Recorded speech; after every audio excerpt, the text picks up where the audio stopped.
Bien, bonsoir, bon après-midi plutôt, quoi qu'on soit une salle qui ne voit pas la différence entre le jour et la nuit.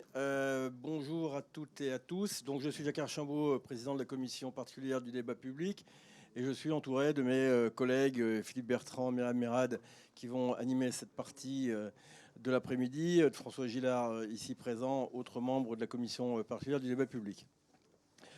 Je passe sur la commission particulière du débat public, je passe même sur la présentation détaillée du projet qui fera l'objet sans doute d'une partie d'intervention des maîtres d'ouvrage. Je veux juste vous indiquer à quel moment on est de la procédure de consultation du public. C'est quelque chose de très important. On en est au débat public. Le débat public, c'est la phase très amont. C'est la phase dans laquelle on réunit l'ensemble des interrogations, des questionnements, des positionnements, le cas échéant, qui permettent, à la suite du projet, si suite il doit y avoir, tout ça est évidemment conditionnel, on discute aussi en opportunité, de répondre à un certain nombre de questions, de travailler des études complémentaires, le cas échéant de se modifier, enfin bref. Donc il y a un processus itératif, comme on dit, entre l'avancée du projet, puis les interpellations, les interrogations qui ont celle du public. Mais on est vraiment dans la phase tout à fait amont. Alors ça, c'est très important de comprendre ça, de façon à comprendre aussi que d'une part, le projet n'est pas ficelé, que d'autre part, un certain nombre d'études, un certain nombre de questions ne sont pas encore résolues. Vous savez, c'est le paradoxe du débat public. Je le rappelle souvent, mais c'est important. Si vous venez avec un projet tout ficelé, les gens vous disent bah, il est tout ficelé, puis à quoi on sert? De quoi vous voulez qu'on parle, monsieur? Vous le mascarade. Et si vous venez sans les informations de niveau suffisant, les gens disent bah, vous reviendrez quand vous aurez des informations un peu plus précises. Donc là, on est un peu dans un entre-deux, où on a sollicité le maître d'ouvrage pour qu'il nous dise l'état actuel de ses réflexions et de ses travaux sur un certain nombre de questions, sachant que justement la procédure a pour fonction d'interpeller, de questionner, de problématiser, d'attirer l'attention du maître d'ouvrage ou des autorités qui ont in fine à rendre des décisions sur ce projet, à préciser leurs intentions, à préciser leurs positions. Donc ça, c'est la première chose que je voulais vous dire. Après, vous avoir souhaité la bienvenue. Où on en est de la procédure? Pour vous donner quand même une idée, enquête publique, c'est la fin cette fois-ci de la procédure, enfin de l'essentiel de la procédure. On est plutôt sur mi-2023. Bon, puis entre-temps, il y a toute une série de procédures qui ont trait aux différents codes de mise en mouvement, de l'environnement, de l'énergie, de l'urbanisme, code forestier, et qui comportent chacun leurs modalités spécifiques de consultation, de concertation et d'appel à la compétence du public. Donc, c'est pas pour solde de tout compte, c'est pas one shot, c'est pas ce soir pain d'air dans votre ville, c'est-à-dire la commission du débat public, puis après on éteint les lumières et puis on s'en va un peu plus loin. Non, enfin, on est vraiment au début de la procédure. Il y a des choses qui fonctionnent par la suite. Premier élément. Deuxièmement, on en est du débat public lui-même. On a eu toute une phase qui était une phase dans laquelle on a, je dirais, fait un cadrage, à la fois un cadrage national et un cadrage régional d'un certain nombre de questions qui se posaient. Donc sur les besoins en consommation électrique et par conséquent sur la réponse en production de la Nouvelle-Aquitaine. Et de ce point de vue-là, il est clair que et la publication des scénarios RTE et la publication des scénarios négawatt éclairent grandement, même si évidemment ils appellent critique, réticence, discussion, éclairent grandement notre lanterne quand même sur l'évolution de ces consommations et sur les... Bon. En tout état de cause, ce qu'on peut dire, c'est que tout cela étant évidemment soumis à contestation, parce que ni RTE ni Négawatt ne produisent des paroles d'évangile, enfin bon, discussion, etc. Enfin, il semble quand même qu'effectivement la question d'un besoin assez massif en photovoltaïque d'électrification des usages et de besoins donc par conséquent en photovoltaïque soit posée dans cette région et aussi dans ce département. Deuxième sujet, par exemple, qu'on était amené à faire avancer, c'est la question de savoir si la disposition de photovoltaïque sur des toits, des surfaces artificialisées, des ombrières, des parkings pouvait suffire à atteindre les objectifs à la fois qui sont fixés par l'État, hein, dans le cadre de la PPE, ou par la région, dans le cadre de ces documents de planification, ou par d'autres collectivités, d'une façon plus générale. Là encore, on a un certain nombre de réponses qui sont discutables et qui ont plutôt tendance à dire mais tout ça est contestable et que s'il faut, et c'est indispensable de faire sur des surfaces artificialisées, etc., ça risque de ne pas suffire. Donc la question, on a donc un peu débattu de ces questions générales. On a discuté des sujets de gouvernance. À quelles conditions de gouvernance on pourrait imaginer que à ces projets soient associés des collectivités, l'État, etc. Bon, on a discuté des sujets d'impact économique. Et on va creuser encore ces sujets. Filière photovoltaïque, pas filière photovoltaïque, panneaux faits ici, panneaux faits là. Bon.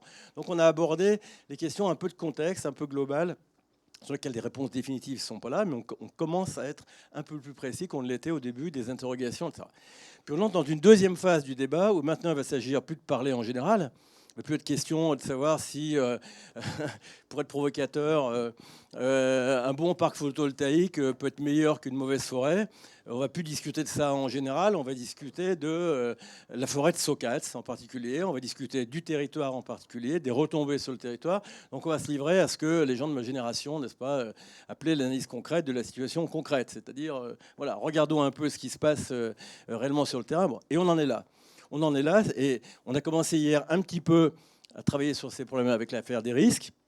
On a vu d'ailleurs que la question qui se posait, c'était de travailler dans une situation d'incertitude, compte tenu de l'ampleur du projet, de son caractère innovant, ne serait-ce que par sa, c'est le moins qu'on peut dire, par sa taille. Bon. Et aujourd'hui, on poursuit par 3 ateliers de restitution des études au point où elles se trouvent, et je vous renvoie à ce que j'indiquais il y a quelques instants, à savoir donc l'étude des études environnementales, biodif pour aller vite. Donc la réalité de ce qu'on peut savoir aujourd'hui de ce terrain-là, de cette forêt très particulière. Ensuite, une étude sur le contexte forestier, sur l'impact sur la filière bois, sur sa dimension, y compris sa dimension économique. Là, on a eu beaucoup de questions, hein, c'est-à-dire que si on transforme beaucoup de forêts en parcs photovoltaïques, et bien évidemment, on risque de gâcher le métier, pour reprendre une expression qu'on a entendue sur place, et donc de décourager des gens à faire de l'investissement. Bon. Donc, quel impact sur la forêt? C'est le deuxième rendu d'un travail au point où il en est. Et puis, troisième question, qui est une question alors maintes et maintes fois reprise dans le public, qui est celle du bilan carbone. Bilan carbone sur lequel, évidemment, contre-intuitivement, les gens disent « mais vous nous parlez de changement climatique » et puis on a plutôt l'impression que détruire une forêt, c'est pas extrêmement bon pour le carbone. Donc on va voir ce qu'il en est, on va regarder l'ensemble des plus et des moins, etc. Donc il y a ces 3 phases d'1h30, alors c'est un peu le marathon, hein, mais bon, c'est un peu la règle du jeu aussi. On a besoin de quelques-uns de ces éléments-là au stade où ils sont à ce moment-là. Et donc, merci à vous de votre contribution. L'idée étant de sortir non pas seulement avec des remarques, c'est sortir non pas avec des opinions, mais avec des remarques sur la façon dont on peut continuer, dont on peut enrichir ces discussions, invalider des pistes, associer les différentes personnes qui se trouvent ici, enfin différents groupements qui se trouvent ici, de façon à être, bon, y compris, je pense, c'est la règle du débat public, quand on n'est pas très favorable à un projet, il faut qu'on en pousse la logique jusqu'au bout pour en voir les aspects positifs, les impasses, les contradictions, les tensions, etc. Puis évidemment, quand on est favorable au projet de façon conditionnelle, discuter un peu des conditions par lesquelles tout ça, d'une façon ou d'une autre, mutatis mutandis, peut se produire. Voilà, donc j'en ai fini pour le contexte un peu dans lequel on travaille, et on va procéder de la façon suivante. C'est assez simple. On va entendre sur chacun des 3 points que j'ai indiqués un exposé initial des maîtres d'ouvrage ou des bureaux d'études qui ont travaillé pour les maîtres d'ouvrage dans l'esprit que j'indiquais tout de suite. Et puis ensuite, discussion. Et on vous invite évidemment à faire des suggestions sur la façon dont on peut continuer, poursuivre, arrêter, prendre d'autres directions sur ces études-là à cet instant. Voilà, j'en ai fini. Donc je vais peut-être, Philippe, dire quelques mots. Et puis, bon courage pour votre patience et merci d'être venu. Bonsoir à tous. Merci Jacques. Merci à tous d'être là pour ce marathon qui va avoir lieu cet après-midi. J'ai juste une petite correction à faire respectueusement à mon président de commission, à savoir que vous n'êtes pas là pour 3 fois 1h30, mais pour 3 fois 2 heures. Voilà.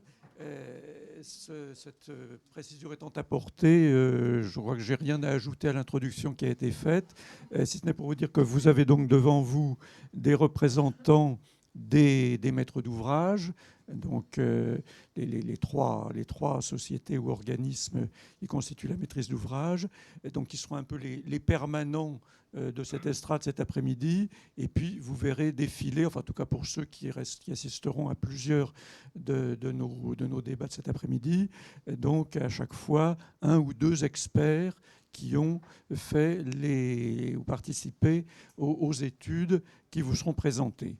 Et puis de même, j'aurai toujours avec moi un autre représentant de la commission particulière. Donc sans plus attendre, je vais vous donner la parole. Donc je rappelle juste, pour chacun de nos 3 ateliers de cet après-midi, une demi-heure de présentation par les auteurs de l'étude et éventuellement des compléments de la maîtrise d'ouvrage, et ensuite 1h30 de questions-réponses, interventions, discussions, pour laquelle, simplement une question pratique d'enregistrement, je vous demanderai de venir vous mettre devant l'estrade, face à la caméra, pour des raisons d'enregistrement. Voilà, je vous passe tout de suite la parole.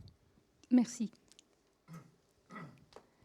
Bonjour à toutes et à tous. Je suis Lisa Cantet, responsable environnement et autorisation pour le projet Oriseo pour Engie. En tribune, à mes côtés, Lionel Debril, qui développe ce projet localement pour le compte de l'UON. Et ensuite, à ma droite, en partant du bout de la rangée, David Servant, qui est en charge du raccordement électrique pour RTE. Lou Grouan, du bureau d'études Biotope. Et Stéphane Leroy, du bureau d'études GEREA. Oriseo est un projet de plateforme qui associe sur un même site production, stockage et consommation d'énergie renouvelable. Ce projet serait implanté à Socats, à une trentaine de kilomètres de Bordeaux, et pourrait voir le jour d'ici 2026. Dans le cadre du projet Oriseo, des études environnementales ont été engagées pour définir les enjeux environnementaux de l'aire d'étude et plus largement du territoire vis-à-vis du projet.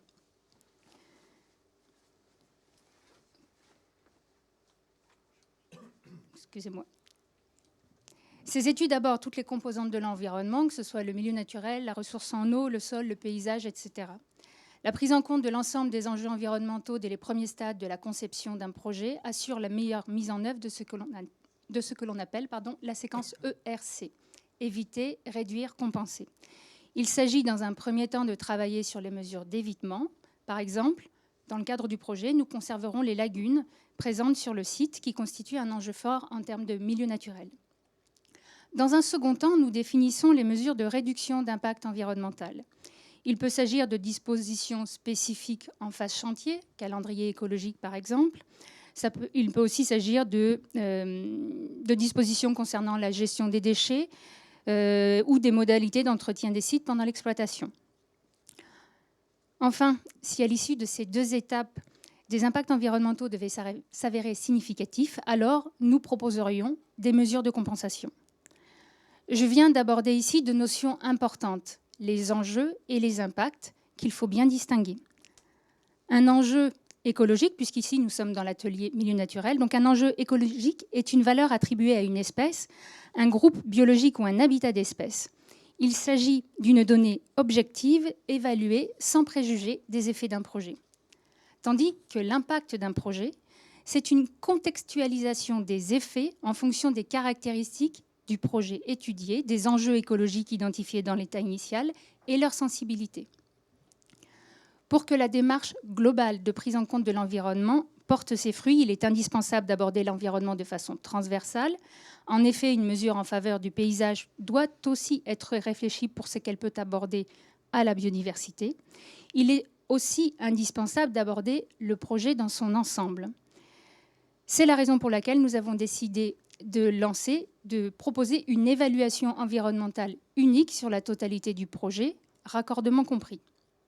Cette étude abordera bien entendu la totalité des expertises qui auront été menées, donc les différents compartiments de l'environnement concernés.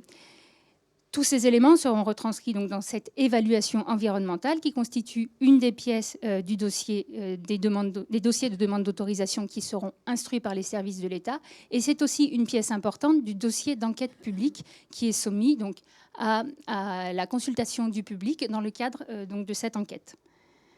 Dans le cadre de cet atelier, les bureaux d'études GEREA et Biotope vont vous présenter les enjeux du milieu naturel qui découlent des inventaires réalisés sur les 2 aires d'études, l'aire d'études Oriseo et l'aire d'études d'RTE. Cet atelier constitue une présentation d'étape, car le développement d'Oriseo est encore long. En effet, le dernier relevé faune-flore a été réalisé le 6 octobre dernier. Et nous commençons donc juste à travailler sur la conception du projet. Ce développement va se poursuivre sur l'année 2022 et bien entendu, d'autres présentations d'étapes seront organisées au cours de cette année afin de vous présenter, de rendre compte des avancées des études, de la conception progressive de ce grand projet, en nous appuyant notamment sur les échanges qui auront eu lieu pendant ce débat public et de la concertation à venir. Vous avez ici, à l'image, les 2 aires d'études qui vont donc vous être présentées du point de vue de la faune et de la flore par les bureaux d'études. Je vais maintenant laisser la parole à Stéphane Leroy qui va vous présenter l'aire d'études Oriseo. Bonjour à tous. Donc on va commencer en effet par l'aire d'études Oriseo. Et en tout premier, donc une présentation de notre bureau, donc, qui a été créé en 1993 par des doctorants de l'Université de Bordeaux et qui est installé sur la commune de Martillac, donc juste à côté de Socats. Donc nous réalisons des études environnementales à la fois pour du public ou du privé, principalement axées sur des inventaires faune, flore, habitat et zones humides, sur le territoire de la Nouvelle-Aquitaine, mais aussi les départements voisins. Donc nous, notre objectif, c'est d'accompagner justement les porteurs de projets le plus en amont possible, avec la réalisation de rapports type d'études, type prédiagnostic ou diagnostic environnemental, de manière à mettre en évidence le plus en amont possible des secteurs à enjeu, de manière à les éviter. Et ensuite, si un projet est retenu, à accompagner du coup le porteur de projet dans la réalisation des dossiers réglementaires nécessaires. Et après, de continuer sur les phases de suivi de travaux, voire de suivi écologique en phase d'exploitation. Donc, par rapport à l'aire d'études qui correspond à peu près à 2000 hectares, donc séparés en 2 chasses clôturées, la chasse du Murat à l'ouest, un peu plus de 800 hectares, et la chasse du Faisan doré à l'est, un peu plus de 1100 hectares. Séparées toutes deux par un chemin de randonnée. Donc on a réalisé les inventaires cette année de mars jusqu'à tout début octobre 2021 pour des espèces plus tardives. Et on avait aussi réalisé en 2020 une étude de sol pour les zones humides avec les pédologues du cabinet Solenvie. On va commencer donc par contextualiser un petit peu le site d'un point de vue environnemental avec les différents zonages d'inventaire et de protection du patrimoine naturel qui sont connus et qui se concentrent majoritairement au niveau du réseau du cours d'eau le Socats, avec un site Natura 2000, avec des zones naturelles d'intérêt écologique, faunistique et floristique, donc dites ZNIEF, et la réserve naturelle nationale géologique de Socats, c'est la Brède. On a aussi en limite sud de l'aire d'étude le PNR des Landes de Gascogne, qui s'arrête au Barp. Et au sein du site, on a plusieurs lagunes qui sont d'ores et déjà classées en zone naturelle protégée dans le document d'urbanisme. Merci. Ensuite, on va discuter par rapport aux trames vertes et bleues qui existent sur ce site et aux alentours. Donc, que ce soit au niveau régional ou au niveau communal, on est pour l'ensemble de l'aire d'étude dans le réservoir des boisements de conifères et de milieux associés, donc principalement des landes. Et en termes de continuité forestière, on observe sur la partie nord-est de l'aire d'étude une continuité importante sur cet aspect-là, pour certains groupes animaux en particulier qui sont en capacité de passer les clôtures.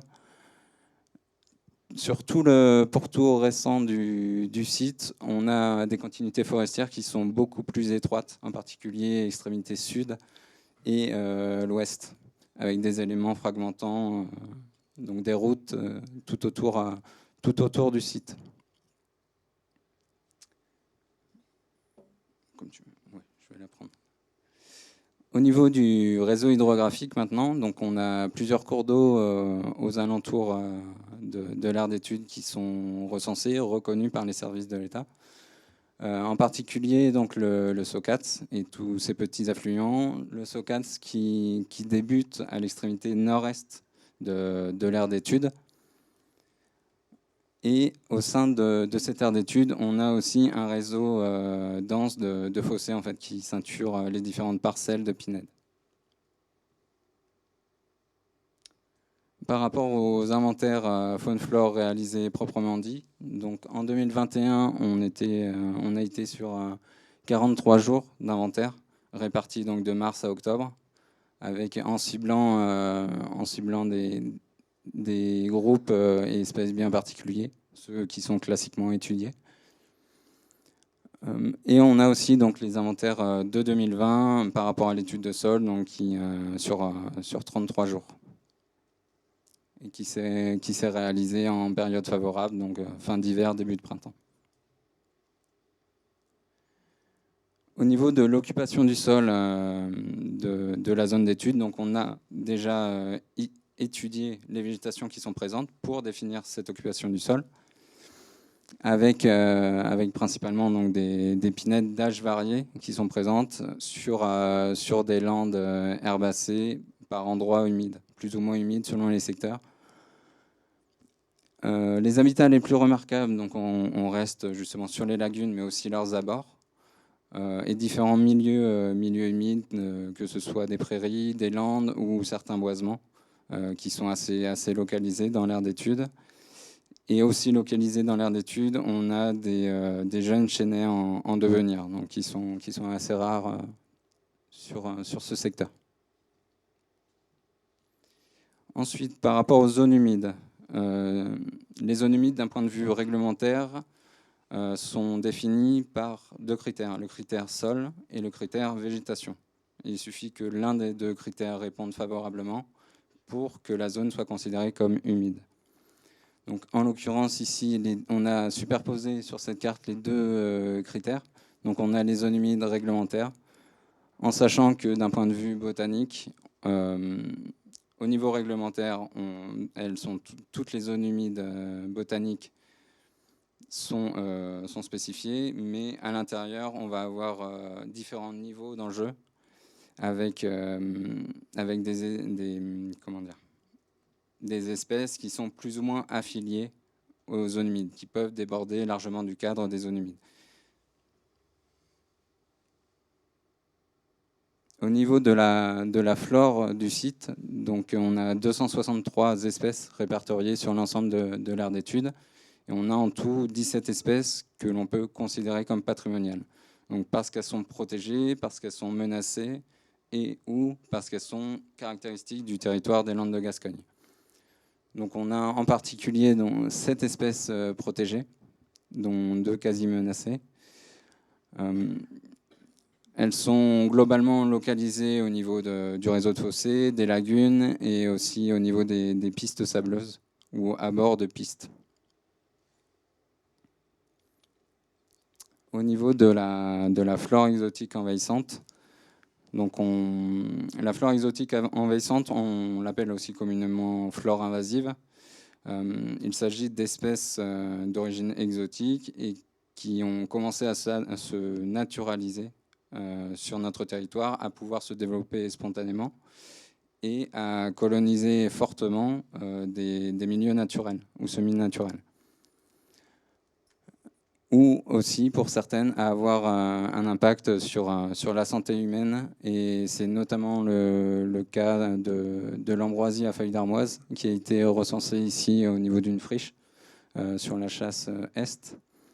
Donc qui va déjà constituer une priorité, qui va demander une attention particulière, notamment en phase travaux pour les projets en général, puisque cette plante peut provoquer de fortes allergies par rapport à l'homme.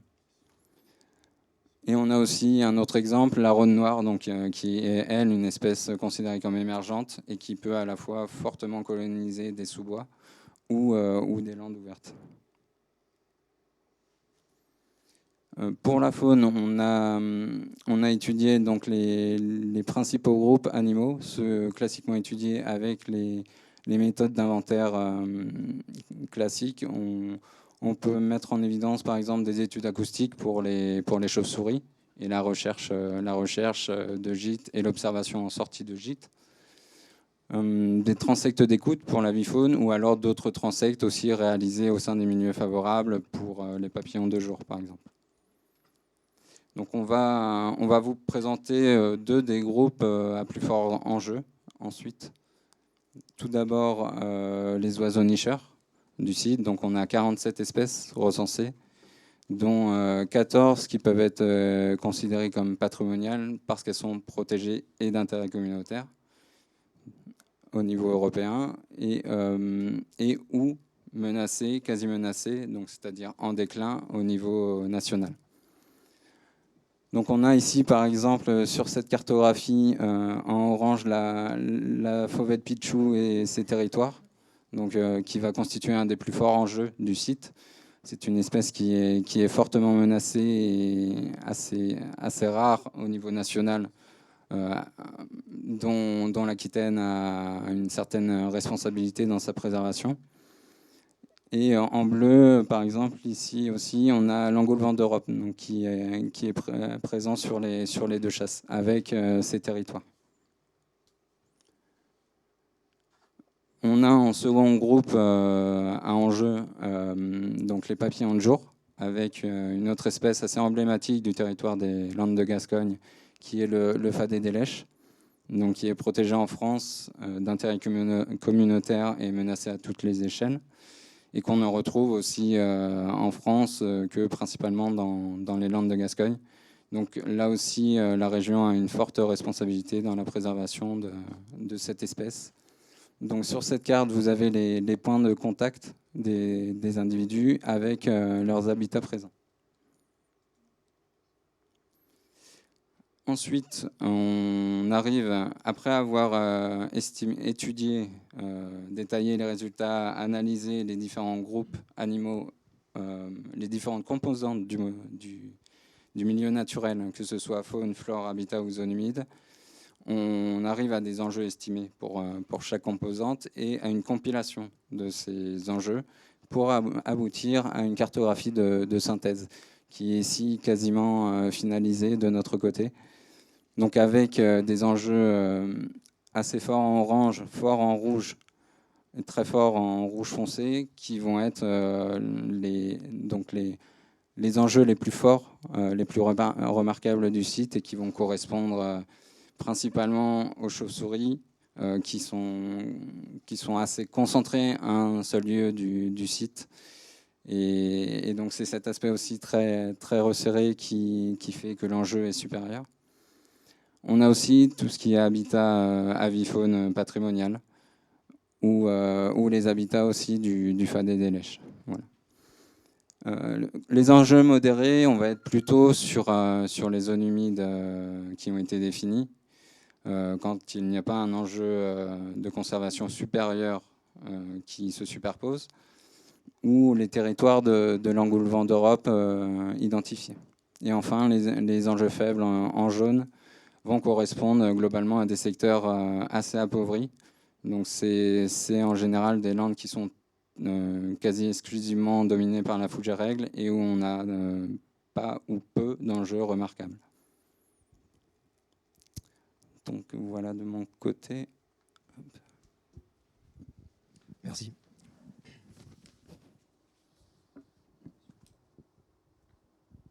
Fonctionne ? Oui.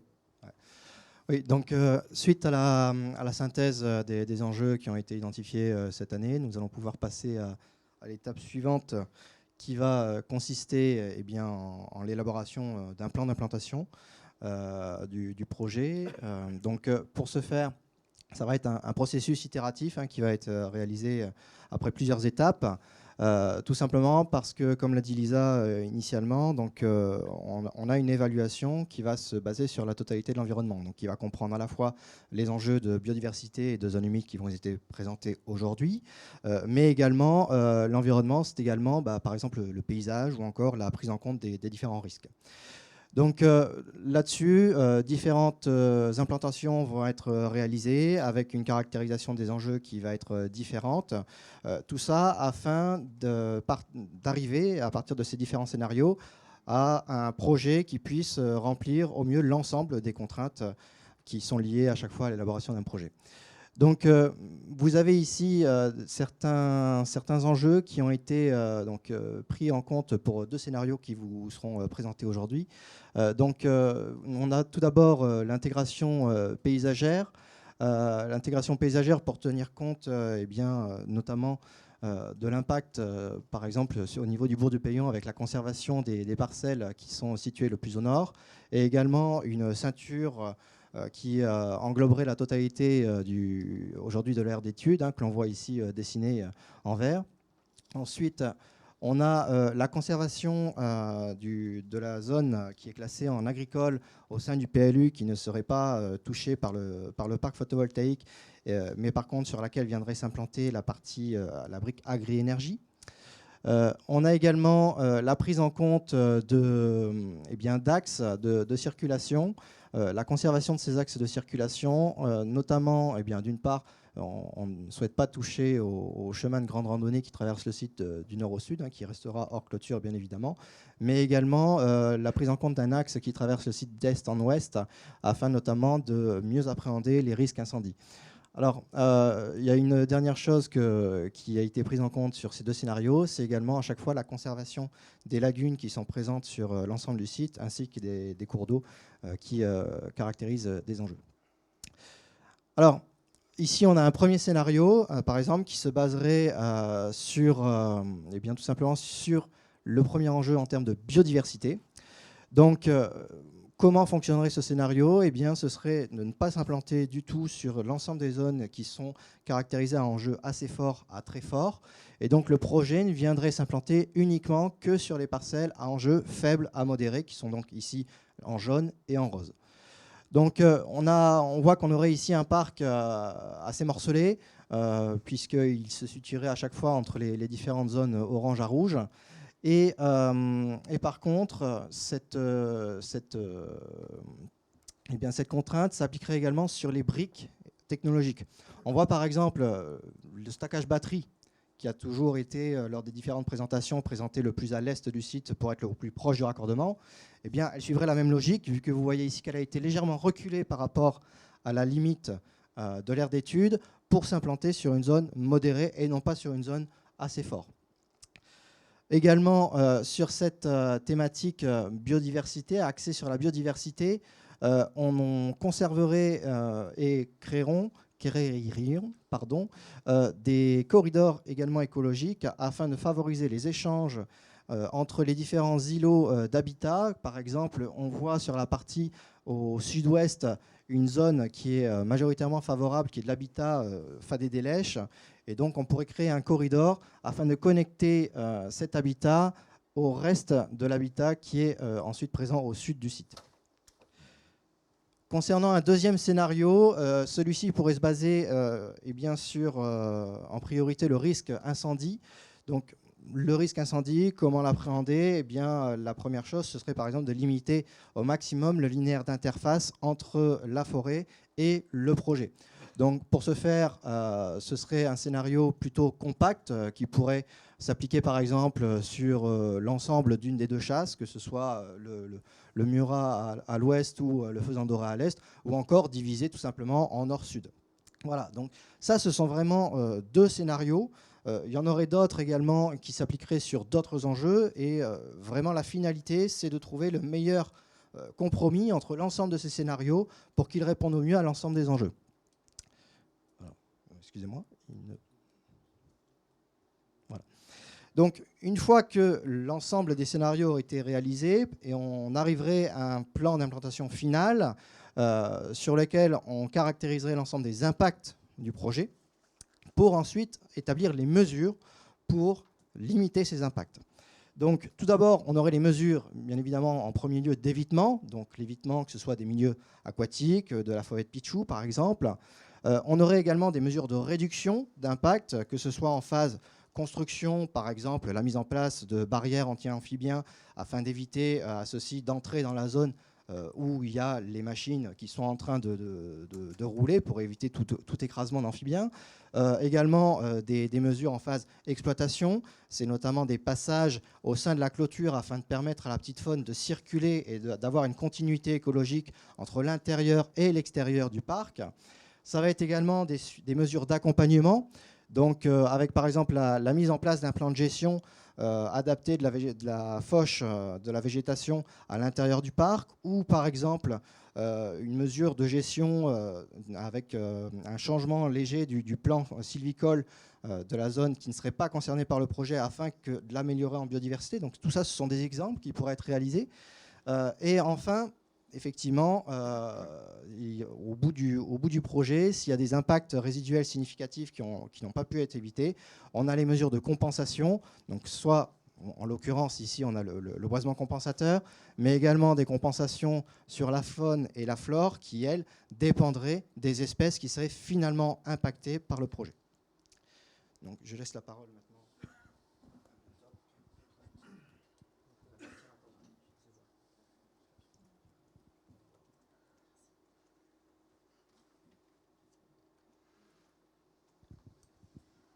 Donc, bonjour, donc, il fonctionne là, vous m'entendez? Ouais. Donc Biotop, c'est une entreprise qui travaille dans l'ingénierie écologique depuis 1993, c'est un groupe indépendant. Donc on est basé sur la France entière. Donc on travaille dans plusieurs domaines. On travaille dans le domaine de l'étude et de l'ingénierie écologique. On travaille également dans le conseil. On est aussi un organisme de formation. Et on travaille également dans la communication et l'édition. Donc notre métier, en fait, c'est d'accompagner tout projet d'aménagement du début de la réalisation jusqu'à la conception jusqu'à la réalisation, pardon, dans le respect des normes environnementales et dans la préservation de l'environnement.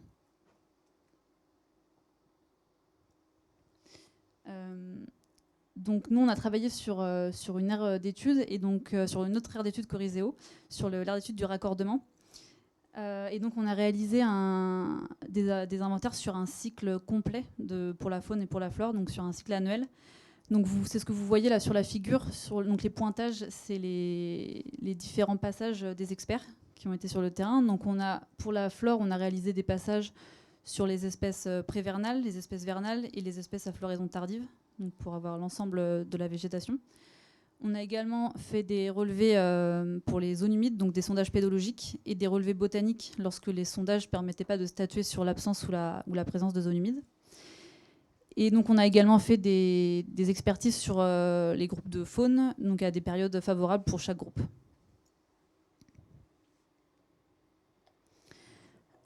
Oui. Donc je prends juste la parole rapidement pour expliquer dans quel cadre on a missionné Biotop. Là, vous avez à la carte de l'aire la zone dans laquelle nous avons mené nos études. Comme vous pouvez le voir, ce n'est pas une zone complète comme pour Oriseo. Nous menons une étude sur des fuseaux qui sont axés sur des chemins, des routes, des layons de lignes aériennes.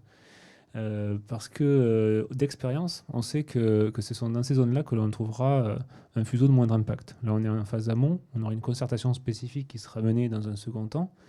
Et lors de cette concertation spécifique, qui sera menée avec les élus, les associations, les services de l'État, les fuseaux de moindre impact seront définis. Et quand on parle d'impact, là, c'est l'impact global, pas seulement la biodiversité dont on parle aujourd'hui. Donc, sur ce projet-là, on a missionné Biotop sur un certain nombre de fuseaux que Biotop va vous présenter maintenant. Des fuseaux qui permettent de faire le lien entre le projet Oriseo, qui est en haut à gauche de cette slide, et le poste électrique de Socat, qui est en bas à droite, qui est existant et qui est situé à moins de 4 km d'Oriseo. Donc voilà, suite aux différents inventaires, donc on a réalisé cette carte de synthèse des enjeux. Donc c'est une carte où on a cumulé les différents enjeux pour les différents groupes sur les habitats. Donc cette carte, en fait, c'est une aide à la décision pour le maître d'ouvrage dans le choix des différentes variantes. Donc là, on a décidé de vous présenter 2 zooms, par manque de temps, de vous présenter la carte complète. Donc le premier zoom, vous le voyez sur le petit encadré en haut, qui est donc au nord-est de l'aire d'étude. Donc on voit donc sur ce zoom-là que les habitats sont plutôt à un enjeu assez fort. Et donc on est dans un secteur qui est plutôt naturel. Donc le premier enjeu, ça va être une espèce de flore qui est la Rosolis intermédiaire, donc qui est ici avec le pointage en rond vert. Donc c'est une espèce de milieu humide qui est protégé au niveau national. Et donc on va la retrouver ici dans les landes humides atlantiques, donc qui sont situées au centre ici du zoom, donc à plusieurs endroits. Et donc ce milieu est aussi un milieu favorable aux amphibiens, donc aux tritons palmés, aux tritons marbrés. Et on va aussi retrouver le cortège avifaunistiques des milieux humides comme la cisticole des joncs. Donc ensuite, sur ce zoom, on va retrouver aussi au nord une haie de saule avec un cours d'eau au centre, donc qui va être favorable pour le transit des mammifères semi-aquatiques, comme la loutre d'Europe. Et on va aussi retrouver l'avifaune des milieux boisés et les amphibiens dans la haie de saule. Donc ensuite, au sud, on va retrouver les landes à joncs d'Europe. Donc ça va être un habitat de reproduction pour l'avifaune des milieux semi-ouverts, donc comme la fauvette pitchou ou la linotte mélodieuse. Et donc enfin, en dernier habitat sur ce zoom, on va retrouver les landes humides à Molini, donc qui sont un habitat de reproduction pour le fadet des lèches, qui est un papillon protégé aussi.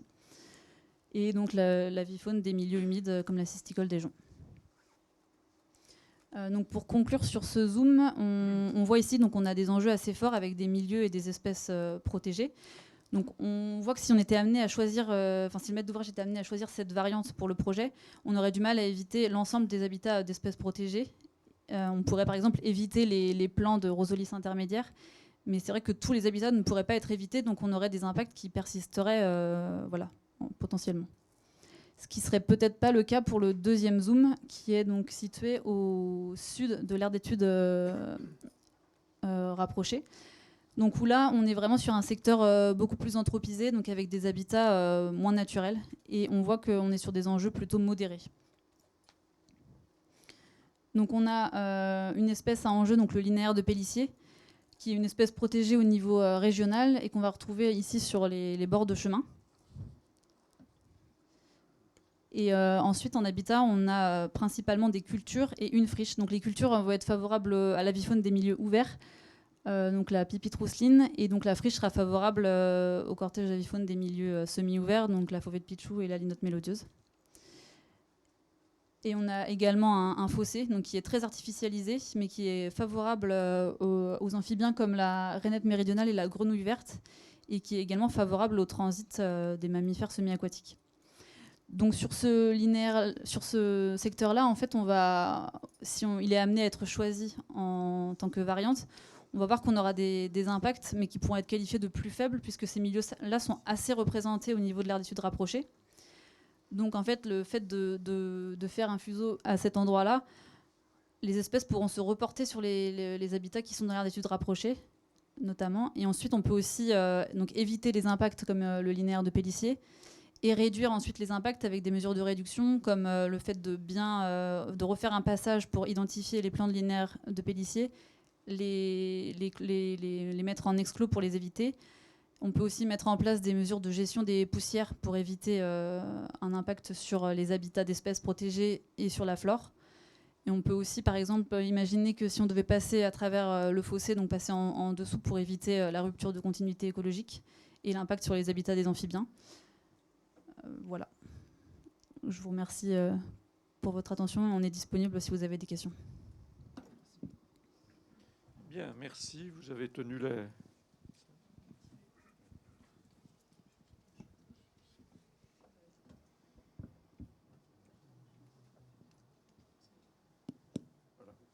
Vous avez tenu la demi-heure qui vous était accordée.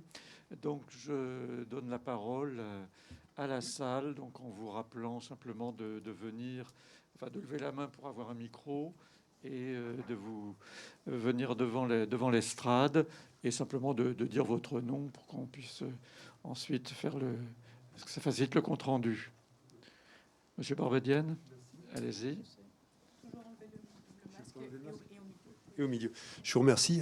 Déjà, je n'ai pas besoin de citer mon nom puisque vous l'avez prononcé. Donc, je représente l'association, la fédération C'est Pense aux Gironde. Je suis ravi d'avoir entendu un petit peu ces présentations. D'ailleurs, j'ai une petite question, mais tout à fait matérielle. Est-ce qu'on pourra disposer de ces présentations, des listes d'espèces qui ont été recherchées et trouvées en version Internet ou papier ou comme ça? Voilà, ça c'est ma première question. Alors, c'est très intéressant parce que j'ai découvert quand même ce que je pensais découvrir, à savoir que ce sont des milieux où il y a quand même une certaine biodiversité. Et je suis... D'ailleurs, je ne sais pas s'il est là, je ne saurais recommander à monsieur le maire de Socats de consulter un ophtalmologue parce qu'il nous disait qu'il ne voyait que des sangliers et des chevreuils. Il y a plein de petites choses, il suffit d'avoir les bonnes lunettes pour les voir. Voilà. Il y a quand même une chose qui me frappe un petit peu sur la première étude qui a été présentée par GRA, c'est la période. Vous vous êtes privé, je ne sais pas pourquoi, de la période où vous auriez pu voir certaines espèces hivernantes. Donc là, ma question est pourquoi? Voilà. Et puis d'autre part, vous ne nous avez pas cité non plus les amphibiens et les reptiles qui se trouvent sur le site. Ce serait intéressant aussi. Je ne suis pas sûr qu'il y en ait énormément, mais ce serait intéressant de le savoir. Voilà. Ces études de faune flore sont très encourageantes parce qu'elles nous confortent dans l'idée que nous nous faisons de ce site, qui n'est pas du tout un site complètement détruit par la gestion forestière. Et c'est un site assez riche en biodiversité. Et ça justifierait peut-être l'abandon de ce projet. Voilà. Je vous remercie. Bien, allez-y, vous répondez tout de suite. Je crois que ce sera plus... Bonjour, merci pour vos questions.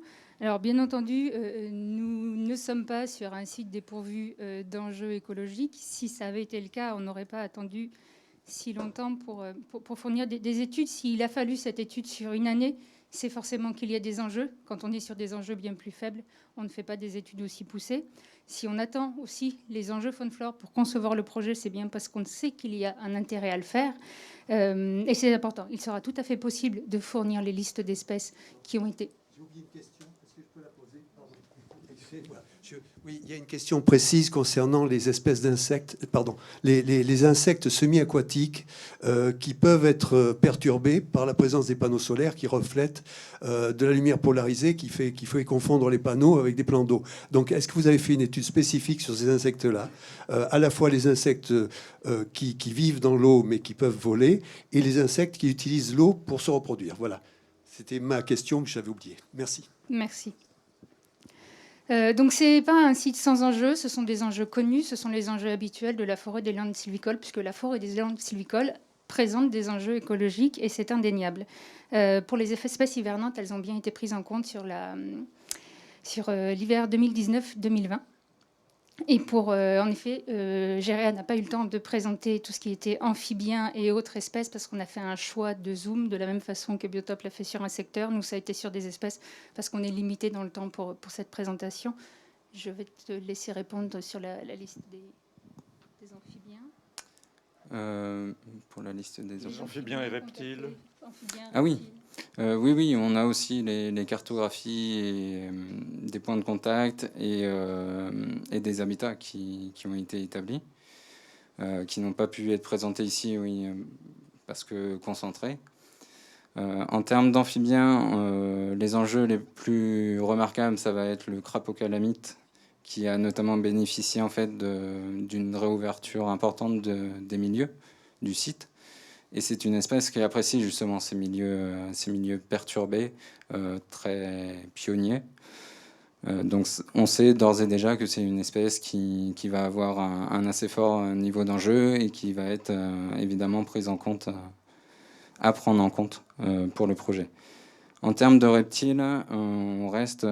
alors, amphibiens, je pense, de mémoire, on est à 8 espèces présentes. On a aussi le triton marois, sur un certain nombre de lagunes et trous d'eau au niveau des lignes de tir. Et au niveau reptile, on est sur 4 espèces seulement. C'est beaucoup plus restreint, malgré les lisières qui sont assez importantes sur le site. Et ces lisières ont été également prises en compte et mises en évidence en tant qu'habitat d'espèces pour la couleuvre à collier, couleuvre verte et jaune, lézard des murailles et lézard à doré. Et sur les insectes semi-aquatiques? Insectes semi-aquatiques, alors là, tout dépend quel groupe concernés en particulier. Et par rapport à l'impact sur les panneaux photovoltaïques sur certains groupes, enfin, je pense aux Donuts en particulier, il y a certaines études qui sont ressorties plus ou moins récemment et qui sont assez contradictoires. Donc là, il faut creuser un peu plus sur ces éléments-là. Bien. Juste pour finir, donc sur la conception du projet, donc c'est un projet où il y a des enjeux, on vous les a présentés, on est bien sur les enjeux, pas sur les impacts. Sur la base de ces enjeux, nous savons que dans ce type de milieu, nous pouvons envisager l'aménagement de parcs solaires sous conditions. Application de la séquence ERC, mise en œuvre de mesures, bien entendu. Bien. Monsieur, oui, approchez-vous. Ah. Alors, monsieur le maire de Saucats. Bonjour à toutes et à tous. Merci, je n'ai pas besoin de lunettes. Donc simplement, je ne vais pas entrer dans la polémique. Simplement, je vous remercie pour ces travaux, c'est très intéressant. Juste une question, parce que je suis arrivé un peu en retard. Est-ce que vous avez pris une photographie de la parcelle des 2000 hectares aérienne avec la localisation des zones qui ont été en coupe claire et ensuite superposée par rapport aux espèces que vous avez trouvées? Est-ce qu'il y a un lien entre les coupes claires, c'est-à-dire l'absence de pins, et les zones qui sont plantées avec des pins ou adultes ou très adultes?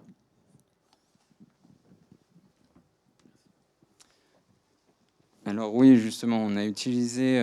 on a fait réaliser des photos aériennes en tout début d'année, en février 2021, pour avoir vraiment la situation actuelle de l'occupation du sol et surtout la répartition justement des secteurs de pinèdes, soit matures, soit justement récemment replantés ou pas encore replantés. Donc ça, justement, on a voulu ça pour avoir l'occupation du sol actuelle la plus fine possible et la plus précise possible et actuelle. Oui. Quelle est la conclusion? Et donc oui, en fait, en fonction de ces réouvertures, on a certaines espèces pour lesquelles ça a été assez profitable. Je reparle du triton marbré ou du crapaud calamite.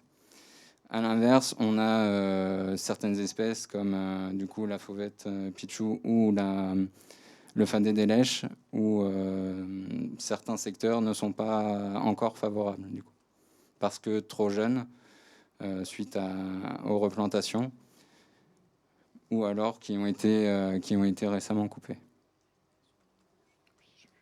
Monsieur, approchez-vous.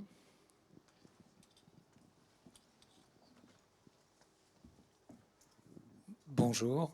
Donc Benoît Olagnier, vice-président de la communauté de communes en charge de l'aménagement du territoire et de l'urbanisme.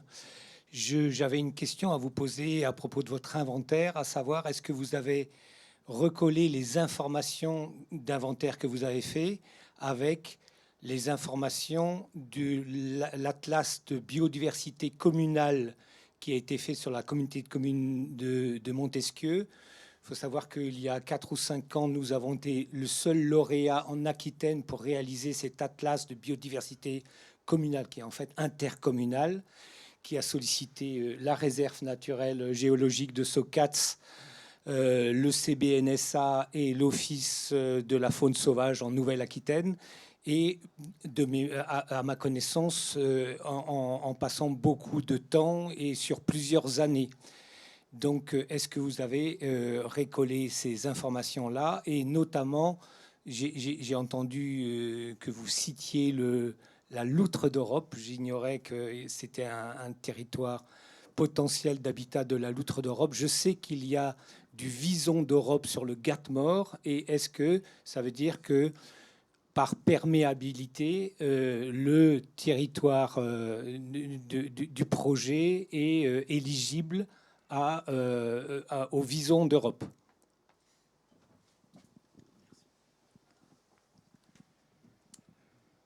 Donc oui, par rapport aux données de l'ABC communal, et en particulier les données floristiques du CBN, on a été en contact avec eux. Donc les deux chasses étant clôturées, il y a peu de données qui existent sur le site, mais on prend également aussi en compte, bien sûr, les données connues sur la commune et les communes limitrophes. Ça, c'est dans ce qu'on appelle le recueil bibliographique qu'on réalise en amont des inventaires, de manière à connaître les enjeux avérés, s'il y en a dans l'aire d'étude, et aussi les enjeux potentiels qu'on peut retrouver. Et on croise ces informations bibliographiques avec les milieux de référence de ces espèces et les milieux qui sont présents dans l'aire d'étude, de manière à définir leur potentialité de présence, de savoir à quelle période aussi on doit passer pour justement ne pas les rater, et de manière du coup à prendre en compte les données qui existent déjà dans le secteur. Merci, monsieur. Vous avez la parole. Attends, je vais sur la loutre d'Europe. Ouais. Donc c'est pareil, hein, pour les inventaires biotopes, nous on fait une analyse bibliographique pour savoir ce qu'il y a sur le milieu avant d'y aller, et ensuite on fait toutes ces analyses et ensuite on va sur le terrain avec les experts donc, qui connaissent bien le terrain. Et donc pour la loutre d'Europe, oui, donc on a vu des marques de son passage, donc elle est avérée sur le site. Et le vison d'Europe, lui, par contre, nous, on ne l'a pas considéré comme présent parce que l'expert juge que les milieux n'est pas favorable et c'est une espèce extrêmement difficile à observer. Donc on l'a considérée comme absente sur ce site. Merci. Roland Delary, directeur du Centre régional de la propriété forestière. Moi, ce n'est pas une question, c'est juste des remerciements.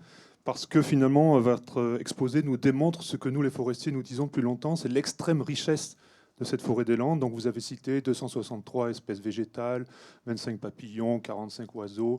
Vous n'avez pas parlé du reste de l'entomofaune, des sols, etc. On est quasiment entre 1 tiers et 50% certainement de la richesse biologique de ce massif landais. Et lorsque j'entends ou que je lis que ces parcelles ne sont que du pain maritime, eh bien ici, vous nous avez démontré le contraire. Et donc je voulais juste vous remercier. Oui, monsieur. Merci Yvan Berthet. Je ne suis pas du tout spécialiste de tous ces domaines, mais c'est passionnant, donc merci beaucoup pour ces éléments. Moi, je voudrais rebondir sur la question de monsieur le maire, et puis revenir, si c'est possible, aux deux scénarios que vous avez présentés, les cartes, hein, surtout sur le premier qui m'intéresse en termes de biodiversité. Parce que si j'ai bien compris, sur les 2000 hectares, il y a 1000 hectares qui concernent le projet. Hein. Et donc on cherche les zones les moins impactantes, etc., qui satisfassent les contraintes techniques. Et si on enlève les enjeux très forts et forts, ce que j'ai compris, qui seraient conservés, les lagunes, et donc j'imagine que tout le reste, ce sont des plantations de pins actuellement. Enfin, c'est une question bête. Hein. Et donc là, ça rebondit un peu sur la question, si en effet, suivant l'état initial, si c'est des coupes rases tous les 30 ans, tout l'état qui a été fait là, il est pertinent sur un cycle de vie de plusieurs décennies. Vous voyez ce que je veux dire? Et deuxièmement, parmi les mesures, alors je ne sais plus si c'est les mesures de pas de compensation, les autres, de dire les parcelles qui seraient conservées d'exploitation forestière. Donc je ne sais pas si vous avez déjà une petite idée, mais on pourrait les transformer en zones plus riches en biodiversité. Je ne sais pas ce que ça veut dire, voilà, concrètement. Si vous pouviez nous éclairer, donner un exemple. On rase les pins et on plante autre chose. Voilà, merci. Bien, qui répond à ces questions? Alors, pour ce qui concerne de la dynamique, en fait, de la richesse écologique à l'intérieur des Landes de Gascogne, c'est lié à deux choses. Les stades de développement des pins. Suivant les âges des parcelles, vous n'allez pas avoir la même diversité. Et ça dépend aussi quand même des conditions stationnelles de chaque parcelle. Une parcelle qui est bien drainée, elle ne va pas être favorable au fade et des lèches. Une parcelle un peu moins drainée, elle peut l'être un peu quand même, hein. Elle va être un peu plus humide, elle va l'être favorable. Il y a plein de conditions. Une parcelle qui vient de débroussailler, elle n'est plus favorable à la forêt de Pichou. Une parcelle qui n'a pas été débroussaillée depuis plusieurs années, elle peut être favorable à l'habitat. Donc il y a en effet cet élément qui est à prendre en compte, et c'est ce qui donne cet effet de mosaïque. La deuxième question, c'était sur...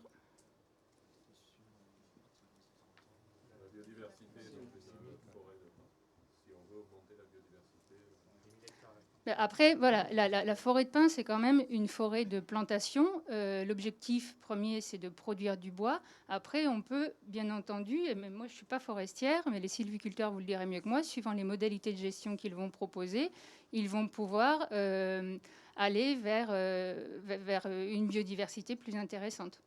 Et ça dépend, j'imagine, des moments où ils font leur débroussaillement, de la densité de pins plantés et de tout un tas de choses. Mais ça, c'est plus les sylviculteurs qui pourraient vous répondre. Alors peut-être tout à l'heure avec Forestry qui pourra précisément répondre à ces questions. Notre deuxième atelier est consacré aux questions de sylvicole. Madame.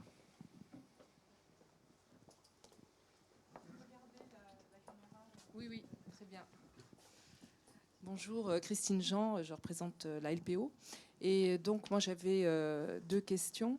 La première, ça concernait, qui sont un peu liées d'abord. La première, je ne comprends pas très bien. C'est pas facile de vous parler en étant de dos, mais bon, je m'adresse un peu au maître d'ouvrage, où on dit on essaie d'avoir une approche globale du projet, avec effectivement regroupant les batteries, etc., avec le parc et tout, dans une seule évaluation environnementale.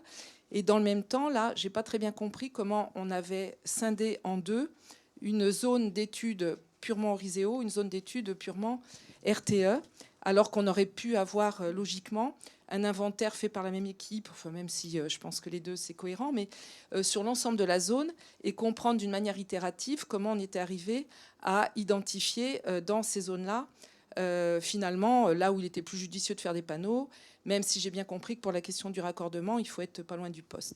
Donc ça, c'était la première question, et un peu en lien avec ça, j'ai une autre interrogation sur... j'ai pas très bien compris la façon dont on fait des études sur le fuseau déjà.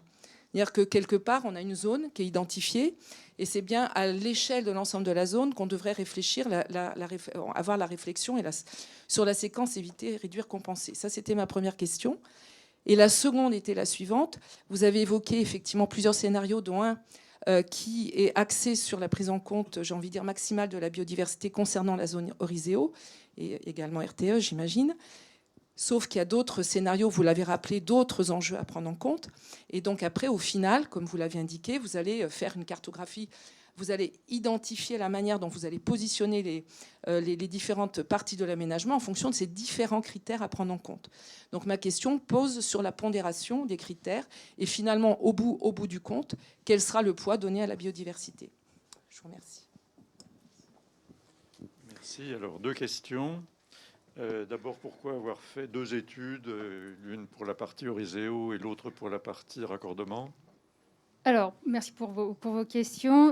Donc, en effet, sur la partie milieu naturel, on a bien deux bureaux d'études. On n'est pas du tout sur la même approche. On n'est pas sur les mêmes types de projets. Une infrastructure linéaire, donc pour caractériser ce qui est une ligne électrique, et les différentes activités prévues dans le cadre du projet Oriseo, ce n'est pas la même façon d'aborder les enjeux. Ce n'est pas gênant d'avoir deux bureaux d'études qui travaillent dessus. Mais nous allons bien, en effet, réaliser une évaluation environnementale globale. Et c'est la raison pour laquelle RTE et nous-mêmes avons retenu le même bureau d'études en environnement. Parce qu'il n'y a pas, comme vous l'avez dit, que les enjeux faune-flore, il y a bien tout le reste de l'environnement.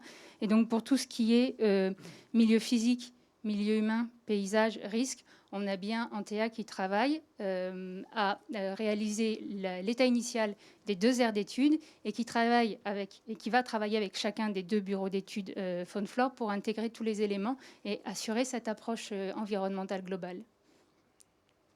La deuxième question, c'est quelle pondération entre les différents enjeux? Oui. C'était aussi, finalement, sur RTE, on n'a que l'étude sur les fuseaux. On n'a pas l'étude sur l'intégralité du périmètre que nous annoncez. Oui, alors comme je le disais un peu tout à l'heure, c'est aussi lié à la phase dans laquelle on est. On est très en amont. Donc là, on a anticipé des relevés faune-flore de détail sur un grand nombre de fuseaux, mais il y a bien une concertation qui va être menée ensuite, qui, elle, va définir quels sont les fuseaux de moindre impact, qui est basée non pas sur des éléments de détail, parce que les éléments de détail n'auront d'intérêt que lorsqu'on remettra le dossier d'étude d'impact, où on travaillera sur la séquence versée que vous avez mentionnée. On va faire une étude sur ces fuseaux de moindre impact de manière globale. On a quand même une idée bibliographique de l'ensemble de la zone, et donc on peut réussir, grâce à ça, à définir quels sont les fuseaux de moindre impact sur l'ensemble des impacts, encore une fois, y compris humains. Donc là, on a anticipé des choses parce que d'expérience, on sait que c'est là, dans ces fuseaux-là, en suivant des routes, des chemins, des lignes aériennes, que l'on impacte le moins le milieu environnemental et humain, qu'on trouvera les fuseaux de moins d'impact. Et comme vous avez pu le voir, c'est très très large. On a un maillage de fuseaux et à la fin, on n'a bien que quelques tracés à réaliser pour Oriseo, les 4 ouvrages que l'on présente en rayon public.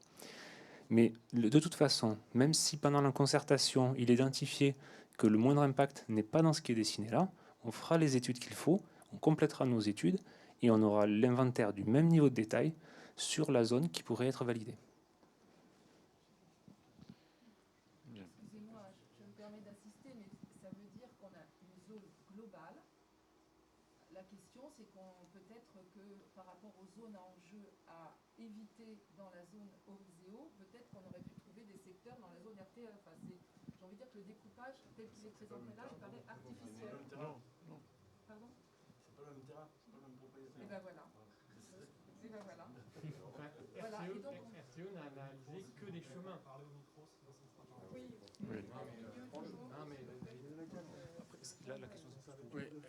RTE n'a analysé que les différents fuseaux, donc ce sont les différents tracés potentiels.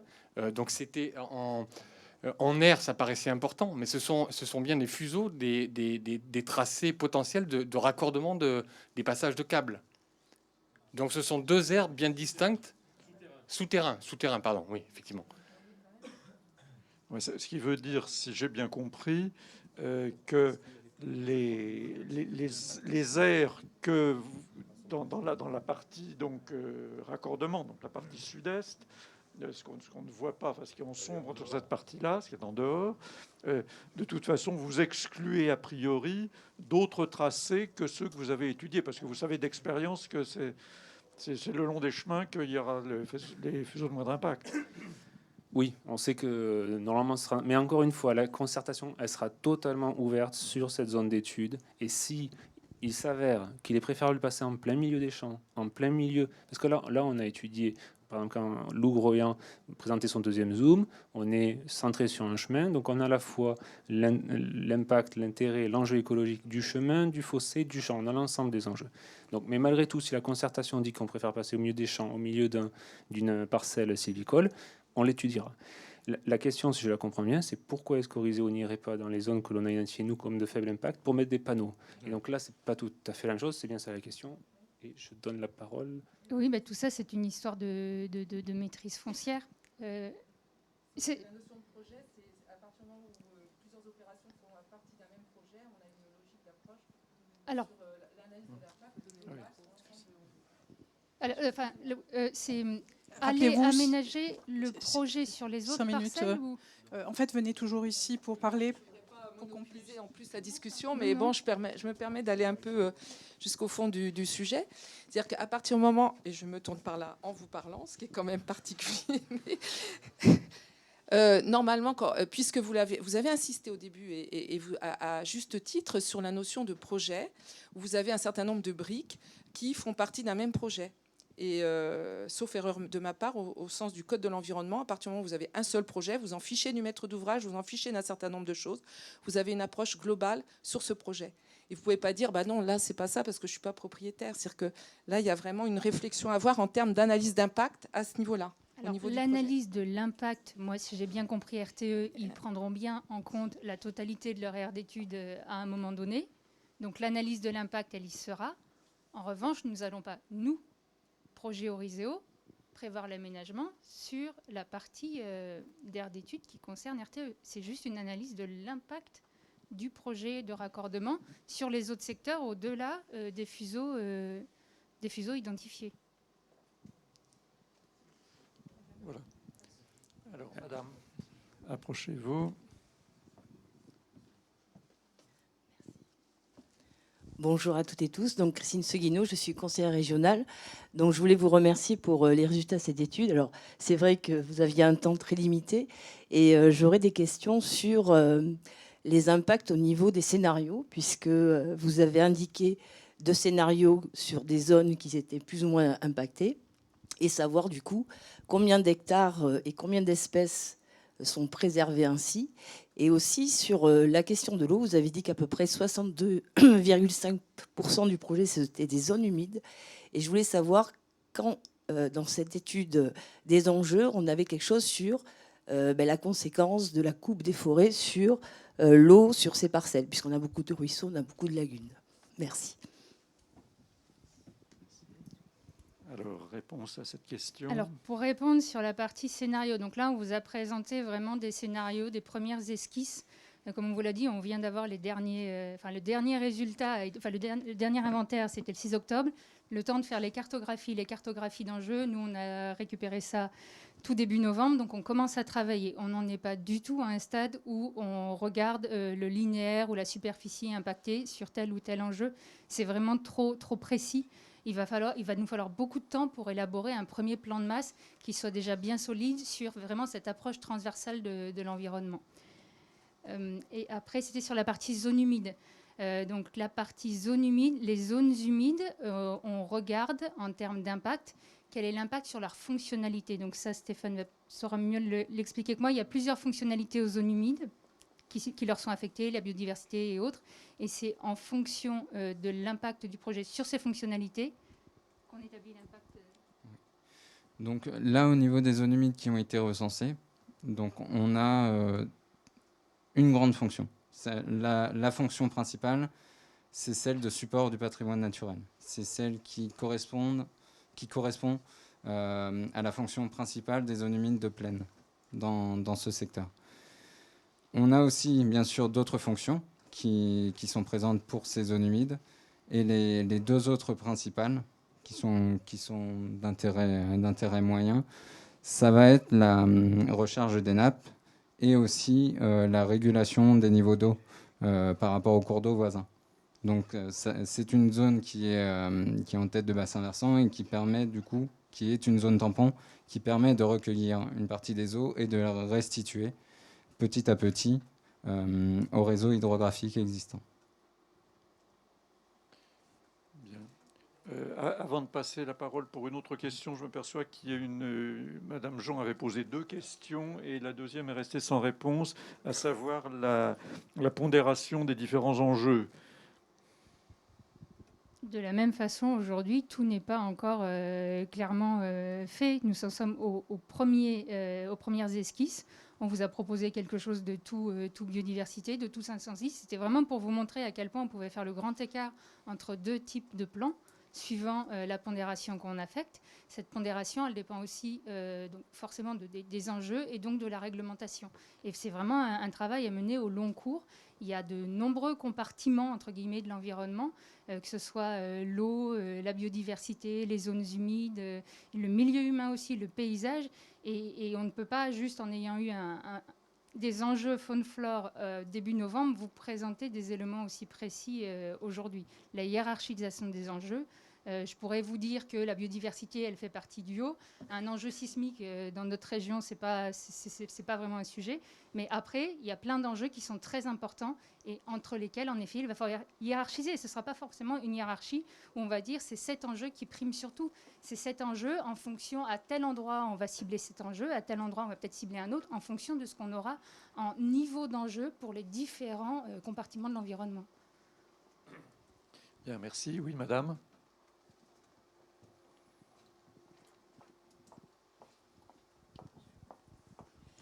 Bonjour, Sylvie Noni du collectif Notre Maison Brûle. Hier, nous étions à Socats en discussion sur les questions du risque technologique, le risque incendie, le risque inondation. Et par rapport au risque inondation, nous avons évoqué effectivement cette fonction première de la forêt des Landes de pomper l'eau et par évapotranspiration de la sortir des sols en quelque part. Et la seule mesure compensatoire lorsqu'on déboise une forêt de Landes, c'est de drainer. Et c'est ce qui nous a fait la remarque d'un hydrogéologue qui était présent. Si on draine, le drain est efficace quand il y a des hautes eaux, et quand il y a des basses eaux, il draine encore. Et que deviennent les zones humides lorsqu'on draine? C'est ma question. Alors en fait, la solution qui est proposée aujourd'hui par la personne que vous avez pu voir à l'atelier hier, donc à savoir Monsieur Auroux, qui est hydrogéologue, ce n'est pas de drainer, c'est justement de reprofiler les fossés de façon à ce qu'ils soient moins profonds pour qu'il y ait plus de stockage d'eau au sein des parcelles. Drainer, ça veut dire en effet sortir l'eau des parcelles et il y en a plus en aval. Nous, notre projet sur la partie risque qui dépasse un peu le cadre de l'atelier aujourd'hui, c'est bien de faire en sorte qu'il n'y ait pas cette augmentation des débits à l'aval et donc de stocker l'eau en amont en reprofilant les fossés et donc en augmentant plutôt la superficie de zone humide et pas du tout en allant l'amener à se réduire. Merci. Qui demande la parole? Qui a encore une question à poser?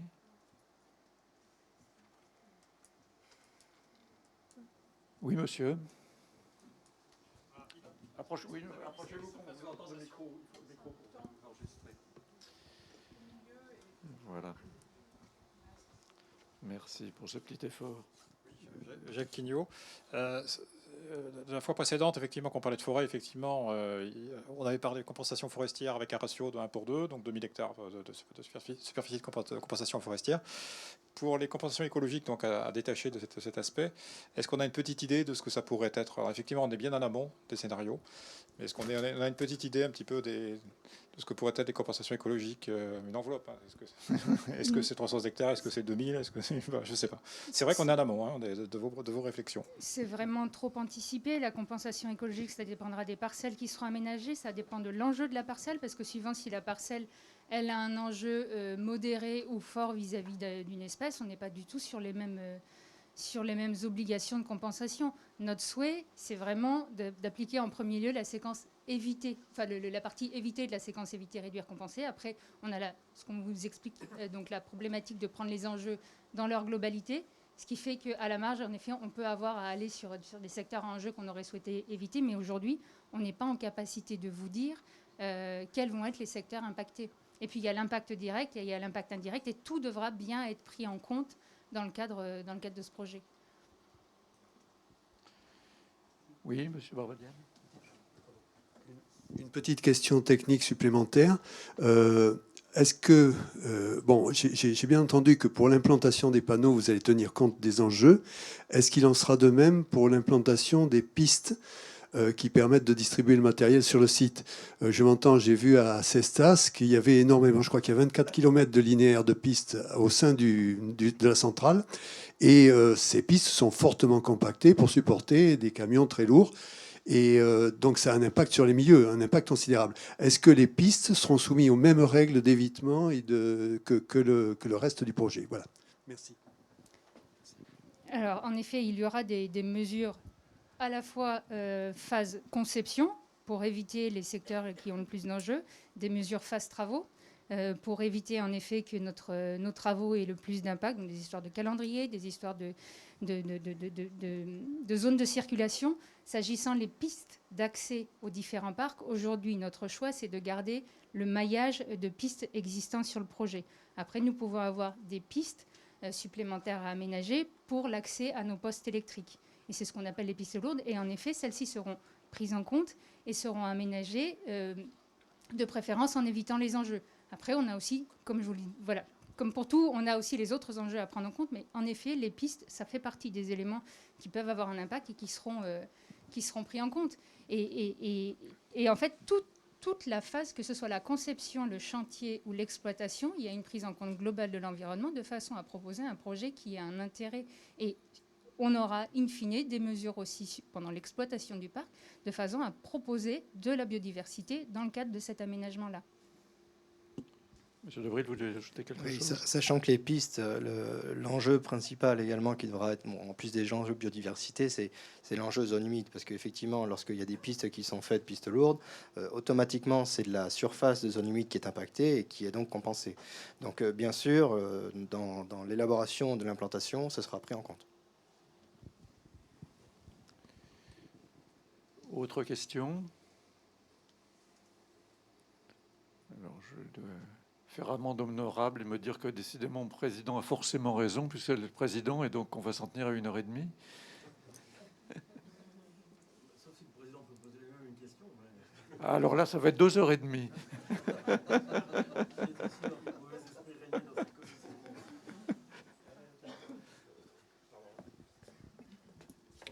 moi j'ai une question, c'est-à-dire qu'il y a quelque chose dont vous êtes félicité, qui est le fait qu'il y a de la richesse, de la diversité écologique, etc. C'est quoi la comparaison par rapport à d'autres types de forêts? Enfin, ça m'intéresserait, ça. Je me tourne un peu vers vous, c'est-à-dire c'est plus riche qu'ailleurs, moins riche qu'ailleurs, plus riche. Bon. Et je reste quand même sur une interrogation. À quel endroit c'est plus riche? Alors, je n'ai pas très bien compris la réponse. Est-ce que c'est aux endroits qui sont déjà coupés, aux endroits très denses du point de vue de la foresterie intensive? Vous voyez, finalement, c'est en marron, là. Hein, c'est des enjeux très forts, parce que ça correspond à des zones d'ores et déjà boisées. Vous voyez, ça, c'est quand même très important qu'on ait cette idée-là. Ça rejoint d'ailleurs, d'une certaine façon, ma première question.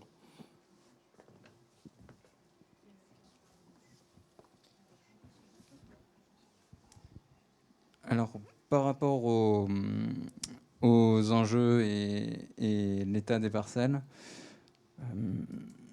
en fait, il n'y a pas de généralité possible.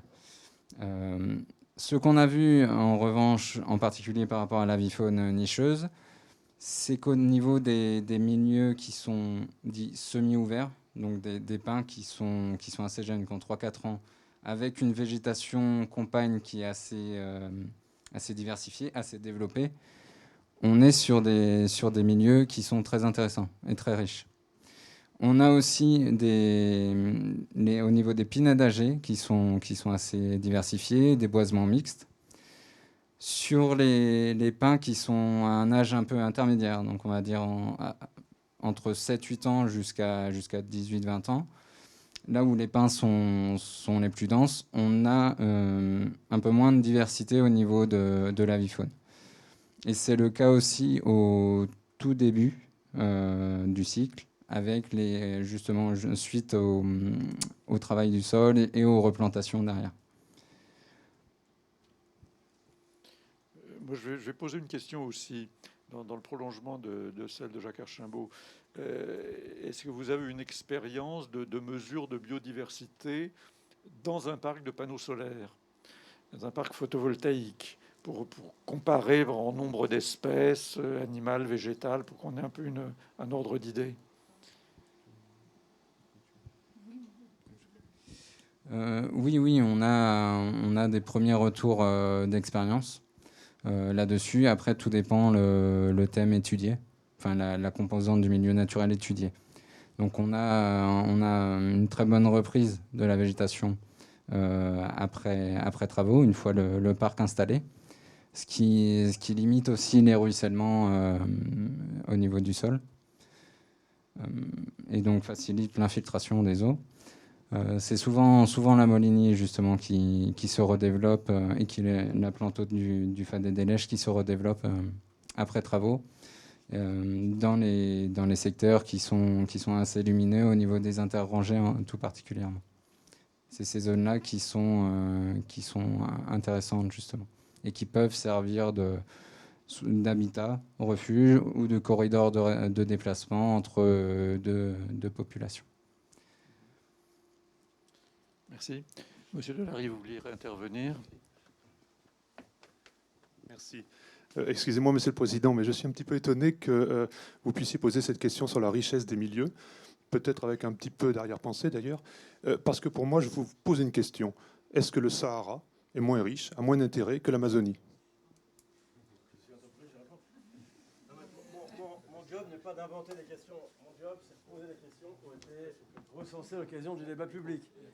Pardon. Oui, donc mon job, c'est pas d'inventer des questions pour le plaisir de... Non, j'ai vu que le syndicat des sylviculteurs nous cherchait noise sur cette affaire. Il dit comment on peut... Non, mais j'ai bien compris. J'ai bien compris que vous n'étiez pas le syndicat.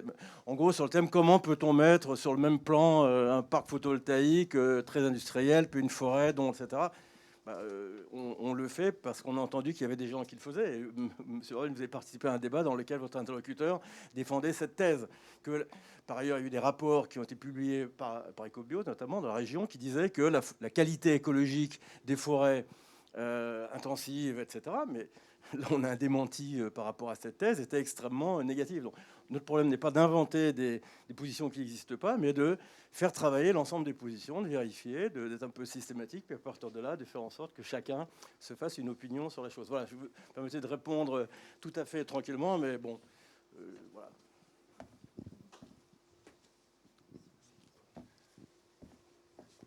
Bien, est-ce que quelqu'un demande encore à intervenir? Oui, madame. Ça a été dit tout à l'heure, mais par rapport à la question du président, je ne vais pas lui répondre, mais c'est vrai que la richesse, ça a été redit là, c'est la mosaïque des milieux. C'est-à-dire que le fait qu'on ait des milieux à différents stades, puis on voit qu'il y en a qui sont quand même moins riches, et puis d'autres, et puis on peut imaginer que dans d'autres forêts, où on fait encore plus de diversité, on puisse avoir plus de biodiversité, n'en déplaise. Mais voilà. Mais voilà. Et justement, par rapport à ça, vous n'avez pas du tout parlé de rapaces. Vous n'avez pas. Alors, y a-t-il des rapaces? Oui, oui, si. En fait, le principal rapace qu'on va voir sur le site, c'est un rapace nocturne, c'est l'engoulevent d'Europe, du coup.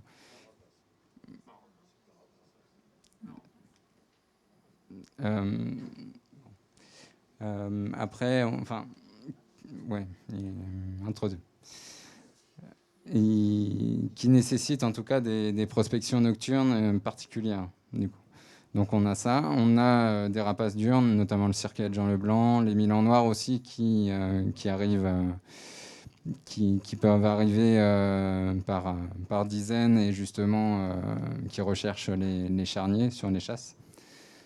Donc ça les attire. Par contre, on n'a pas eu de nidification de ces espèces-là sur le site.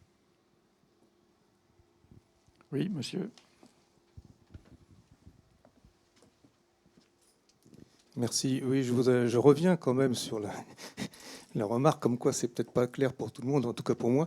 Imaginons, sur la richesse en biodiversité, donc je profite qu'il est spécialiste, imaginons une parcelle qu'on laisse vivre, qu'on n'exploite pas, très proche. Hein. Est-ce qu'on peut estimer qu'au bout de 30 ans, 50 ans, 100 ans, 200 ans, la biodiversité, et j'imagine qu'elle est différente, est-ce que pour vous, elle est plus riche ou moins riche? Une question presque philosophique.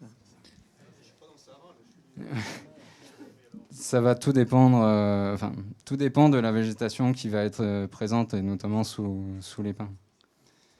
Donc, on peut avoir, même au bout de 100 ou 200 ans, des vieux pins, mais avec un milieu qui est très appauvri dessous, très peu diversifié, avec pas d'enjeu. Ou alors, au contraire, des pinèdes âgées, avec des habitats frais, humides dessous, et qui sont favorables à certaines espèces, qui sont pluristratifiées.